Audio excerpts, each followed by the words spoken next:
Hello everyone, welcome to Baluka IAS. My name is Suraj. तो आज हम लोग बात करेंगे विंड्स की, और इसके साथ में कितने टाइप्स की विंड्स होती हैं, कौन कौन सी है, और विंड्स का फॉर्मेशन कैसे होता है। ठीक है, तो चलिए शुरू करते हैं। सो फर्स्ट है विंड्स। तो विंड्स क्या है? तो winds are basically the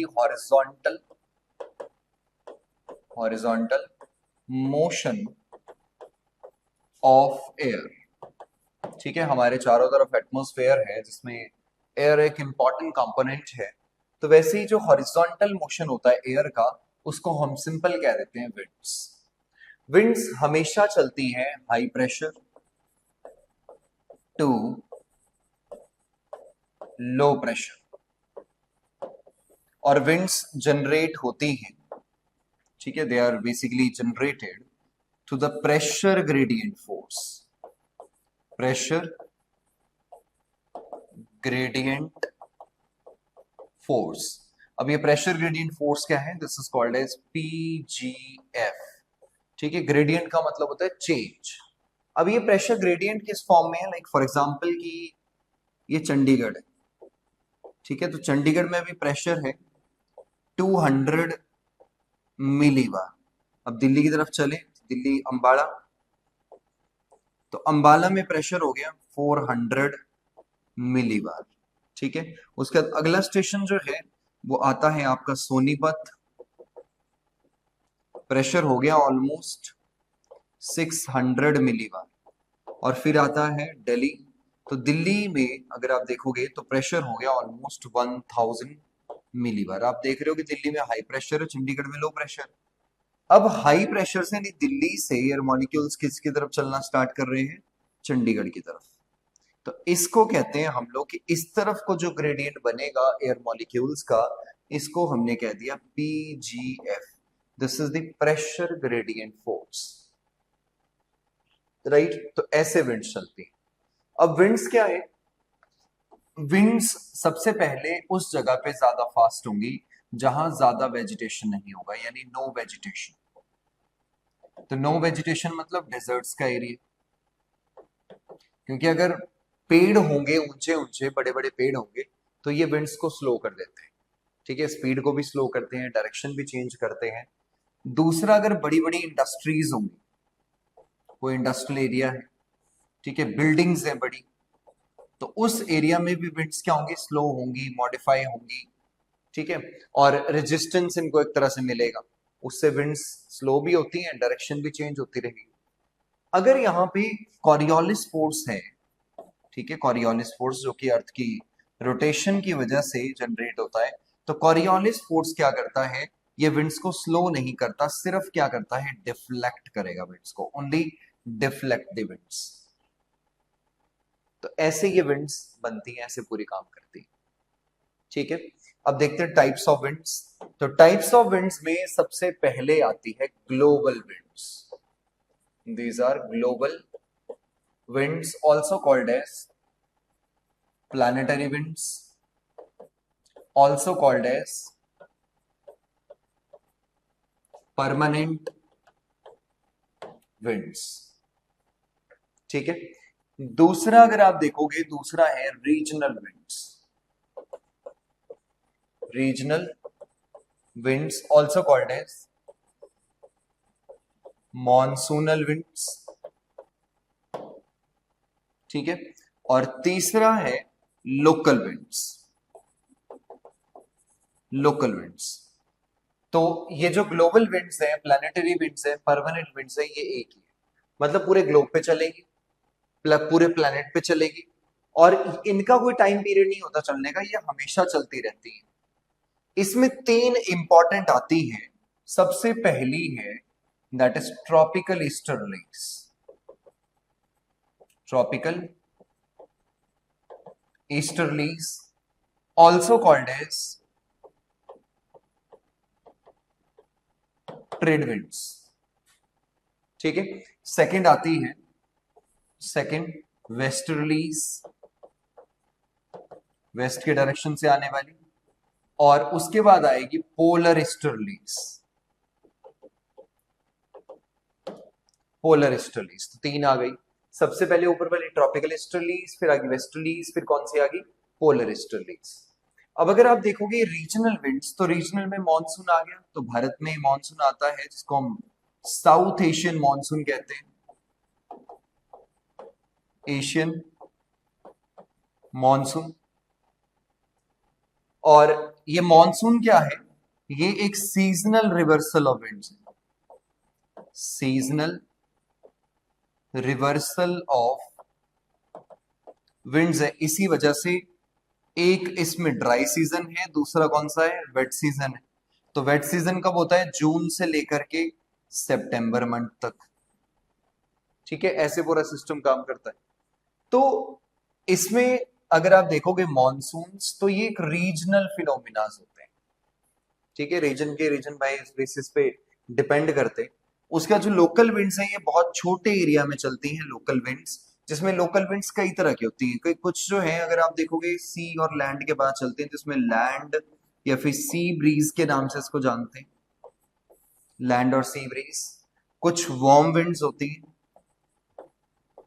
winds हैं, कुछ कोल्ड विंड्स हैं, जैसे अगर पोल्स के एरिया से आएगी तो कोल्ड विंड है, वार्म अगर ट्रॉपिकल एरिया में चल रही है तो वार्म है, जैसे भारत में लू चलती है।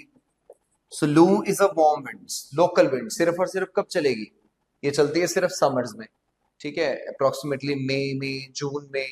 और ये टेम्परेचर भी राइज करवाती है अपने आसपास के एरिया, क्योंकि बहुत सारी हीट भी लेके आती है एडवेक्शन प्रोसेस की वजह से। तो 5 से 6 डिग्री किसी एरिया का टेम्परेचर बढ़ जाता है अगर वहां पे लू चल रही है, हीट स्ट्रोक्स होते हैं। और इसके साथ में कुछ माउंटेन एंड वैली ब्रीज भी होती है, माउंटेन एंड वैली ब्रीज, क्योंकि माउंटेन्स और वैलीज के टेम्परेचर में चेंज आता है, जिस वजह से माउंटेन एंड वैली ब्रीज भी आपको देखने को मिलती है बीच रास्ते में। तो ये सारी हमारे पास 3 तरह की विंड्स हैं, ठीक है। इस वीडियो लेक्चर के अंदर हम लोग बात करेंगे स्पेसिफिकली प्लैनेटरी और परमानेंट विंड्स या फिर ग्लोबल विंड्स के बारे में, ठीक है। तो चलिए शुरू करते हैं। अब ये जो ग्लोबल विंड्स का कॉन्सेप्ट है, इस कॉन्सेप्ट को एक्सप्लेन किया था फैरल। तो एक फैरल का मॉडल है, जिस मॉडल को हम ट्राई सेलुलर सर्कुलेशंस के नाम से जानते हैं। इसके अंदर फैरल ने ये कहा था कि यहाँ पे ऐसे पूरी अर्थ है और इसको हमने ट्रोपोपॉज मान लिया, ठीक है। अर्थ बीच में से डिवाइड हो गई, इक्वेटर आ गया। अब इक्वेटर के पास क्या करता है कि यहां से एयर क्या करती है, राइज करती है, ऐसे इस तरह से राइज करने के बाद जब एयर क्या करती है, आगे जाती है, लेकिन बीच रास्ते में 30-35 डिग्री लैटिट्यूड्स पे ये क्या कर जाएगी, सिंक कर जाती है, because of the Coriolis force लगने की वजह से जो डिफ्लेक्शन होता है, उस डिफ्लेक्शन से ज्यादा डिस्टेंस कवर करती है, डिस्टेंस ज्यादा कवर करने की वजह से, ठीक है, ये क्या कर गई, सिंक कर गई। अब यहां से इस तरफ से पोल्स पे चलने लगी, पोल्स पे ऑलरेडी ठंड है, ठीक है, वहां सिंकिंग एयर होती है, और फिर यहां से राइज कर गई बीच रास्ते में ऐसे। तो ये है tricellular model of circulation, this is called as tricellular model of circulation. तो 3 सेल यहां पे बन जाते हैं, ठीक है, Hadley, Ferrel and polar cell. अब इसके बीच में अगर आप देखोगे तो यहाँ पे ये जो बेसिकली लाइंस हैं, दीज आर लैटिट्यूड्स, ठीक है। तो एक लैटिट्यूड अगर आप देखोगे, this is the 90 degree north and this is the 90 degree south, और बीच में यहाँ पे दिस इज 60-65 डिग्री नॉर्थ, और ये है this is the 30-35 degree north, और यहाँ पे भी this is the 30-35 degree south and this is the 60-65 degree south, ये लैटिट्यूड्स। अब क्या है कि अगर हम इसको मान के चले तो एयर तो ऐसे राइज कर रही है, इधर सिंक कर रही है, फिर इधर जा रही है, यहां से राइज कर रही है, फिर इधर सिंक कर रही है, ऐसे हो गया। तो जहां भी एयर राइज करती है उस एरिया में हमेशा याद रखना वहां बनता है लो प्रेशर। तो ये जो बेल्ट है, this belt is equatorial low pressure belt, ठीक है, बन गया। और यहां पे जब सिंक कर रही है तो सिंकिंग एयर जहां भी सिंक करेगी, एयर मॉलिक्यूल ज्यादा होंगे, स्ट्रेस लगेगा, तो बनेगा हाई प्रेशर। ऐसी जगह को कहते हैं सब ट्रॉपिकल ट्रॉपिकल हाई प्रेशर, ठीक है, यहां राइज कर रही है, this is the sub polar low pressure, और ऊपर क्या है, पोलर हाई प्रेशर। तो इधर भी same to same, this is the polar high pressure, ठीक है। यहां पे आ गया इस वाले पोर्शन में, इसको हमने सिंपली बोल दिया this is the sub polar low pressure, और यहां आ गया STHP यानी सब ट्रॉपिकल हाई प्रेशर, बन गया। अब आप सिंपली ये देखिए कि जो विंड्स हैं, ठीक है, ये विंड्स क्या होती हैं, ये विंड्स बेसिकली अगर आप देखोगे तो हमारे पास ये बीच वाला एरिया है, इसके अंदर क्या है कि एग्जांपल के लिए कि ये हाई प्रेशर यहाँ है, यहाँ हाई प्रेशर है, तो हाई प्रेशर से लो प्रेशर की तरफ को ऐसे विंड्स चल रही है, ऐसे, इस तरह से। लेकिन कॉरियोलिस फोर्स क्या करता है, डिफ्लेक्ट करता है। तो आप ये मान लीजिए नॉर्दर्न हेमिस्फीयर में राइट साइड डिफ्लेक्शन करेगा, तो विंड्स ऐसे मुड़ेंगे, ऐसे ऐसे। तो अगर ये विंड्स ऐसे आ रही है, जाना ऐसे था लेकिन गई ऐसे डिफ्लेक्शन की वजह से, तो हम हमेशा आने वाले को देखेंगे कहां से आ रही है। तो आ रही है ऊपर से, तो इसको बोलेंगे नॉर्थ ईस्ट ट्रेड विंड्स, ठीक है, क्या बोलेंगे इसको, नॉर्थ ईस्ट ट्रेड विंड्स। वैसे यहां से ऐसे चली, और अब डिफ्लेक्शन किस तरफ होगा, लेफ्ट साइड, तो ऐसे आ गया, दिस इज द डिफ्लेक्शन, ऐसे। तो अब कहां से आ रही है, this is the south east trade winds. अब साउथ ईस्ट से आ गई। अब इनमें ट्रेड क्यों कहा गया, तो ट्रेड इनको इस वजह से कहा जाता है क्योंकि पुराने टाइम पे जो ट्रेड चलता था वो सारा लकड़ी के शिप होते थे। अब इंजन तो होते नहीं थे उस टाइम पे, तो उस टाइम पे बड़े बड़े कर्टन्स लगाए जाते थे। अब जब भी हवा चलती है तो आपने देखा होगा कर्टन्स क्या करते हैं, तो वो भी साथ साथ उसी डायरेक्शन में चलने की कोशिश करते हैं। तो वैसे जो ओपन सी है, ओपन ओशन है, जब उसमें बहुत तेज हवा चलेगी तो वो क्या करेगी, वो शिप को आगे ले जाने में वो कर्टन्स हेल्प करते हैं उस डायरेक्शन में। तो पुराने टाइम पे जो यहाँ पे ट्रेड हुआ करता था वो सारा हवाओं के ऊपर डिपेंड करता था, तो ऐसी हवा चाहिए थी जो परमानेंट हो। तो यहाँ पे ये ग्लोबल विंड्स है, लगातार चलती है, एक नॉर्थ ईस्ट से आती है, एक साउथ ईस्ट से आती है, इस वजह से इनको कहा जाता है trade winds, because they are very very important for trade. तो ट्रेड के पर्सपेक्टिव से ये इंपॉर्टेंट होती है, इसलिए हम इनको क्या बोलते हैं, these are the north east, eastern and south eastern trade winds, right, clear, okay. So अब क्या है कि ये जो दूसरा वाला सेगमेंट है, ठीक है, यहां से तो हाई प्रेशर से लो प्रेशर ऐसे विंड्स गई, ऐसे। अब जैसे जैसे आप इक्वेटर से दूर होते जाओगे और हायर लैटिट्यूड्स की तरफ चलोगे, कॉरियोलिस डिफ्लेक्शन ज्यादा होगा। जब कॉरियोलिस डिफ्लेक्शन ज्यादा बढ़ेगा तो आपको यहां पे ये देखने को मिलेगा कि लेफ्ट साइड डिफ्लेक्शन है, तो ये ऐसे मुड़ रही है विंड्स यहां पे, ऐसे। अगर आप इस डायरेक्शन को नोट करते हो तो विंड्स कहां से आ रही हैं, वेस्ट की डायरेक्शन से, इसीलिए इनको कहा जाता है वेस्टर्लीज, ठीक है, क्या बोल दिया, वेस्टर्ली। सेम यहां पे भी ऐसे चली, लेकिन डिफ्लेक्शन ज्यादा है तो विंड्स ऑलमोस्ट ऐसे मुड़ गई, ऐसे। तो यहां भी इनको क्या कहा गया, they are also called as the westerlies, ठीक है, बन गई वेस्टर्लीज। इसके ऊपर अगर आप देखोगे तो ऊपर वाले सेक्शन में यहां पे ऐसे विंड्स चल रही हैं, high pressure to low pressure, high pressure to low pressure, high pressure to low pressure. अब high pressure to low pressure चलेंगी तो यहाँ पे क्या है, मैक्सिमम डिफ्लेक्शन है पोल्स के ऊपर। तो डिफ्लेक्शन ज्यादा होने की वजह से इस एरिया में आप देखोगे कि यहाँ पे जो डिफ्लेक्शन है वो भी कैसे चलेगा, ये डिफ्लेक्शन आपको देखने को मिलेगा कि ये राइट साइड में जब डिफ्लेक्शन है तो पूरा ऐसे मुड़ चुका है, ऐसे। तो देखने में लग रहा है कि these are basically the polar easterlies, ठीक है। तो ये वाली कौन सी विंड्स होगी, तो ये ऊपर जो विंड्स हैं, these winds are basically they are the polar